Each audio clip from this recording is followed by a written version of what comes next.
A fresh front has been opened in the culture wars by the publication of two high-profile reports, one into policing, the other into race. The first found that police officers behaved appropriately when arresting protesters on Clapham Common 3 weeks ago.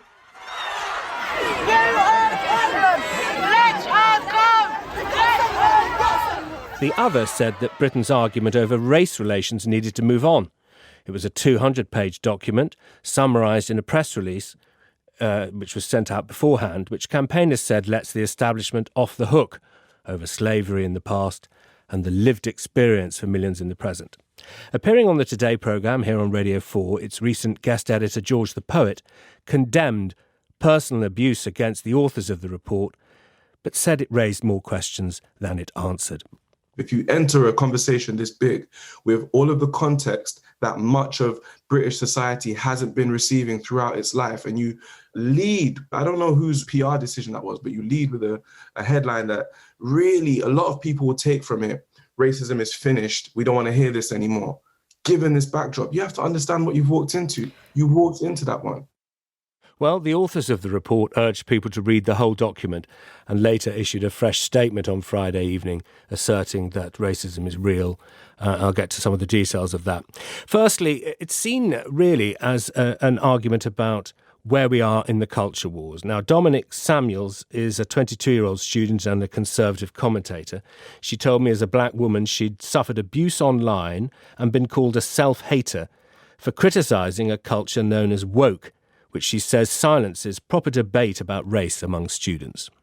The word woke, it's grown in its meaning, it's changed, and now it's almost commercialised. And the issue when it comes to empathy, it's kind of a moral term that people can use to beat other people up with. You know, I'm more moral than you. I care about these issues more than you.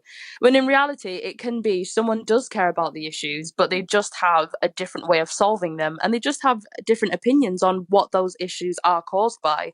So like in the race report, I do think that a lot of young people in particular who take on this kind of persona of woke are well-meaning and actually do want to solve some of the issues in society. But where it goes wrong is some of the solutions that they conjure up to solve it and some of the things that they blame society's ills on. They've probably clicked on some headlines, saw some screenshots of things that were in the report. There were people commenting and bashing it before it'd even been properly released. From the 80 pages that I've read, it's way, way more nuanced than a lot of people are making it out to be. And I think it's very dangerous to just focus on one main theme, which is that there isn't sufficient evidence to suggest that institutional racism exists within the UK. It completely disregards a number of recommendations and the way it highlights racism and how it takes different forms in the UK. And I think it's very disingenuous and very intellectually lazy to just try and present it as something that's disregarding racism in the UK completely, when it's just quite frankly not. Dominic Samuels, I think I pronounced her as Dominic, but it's obviously wrong.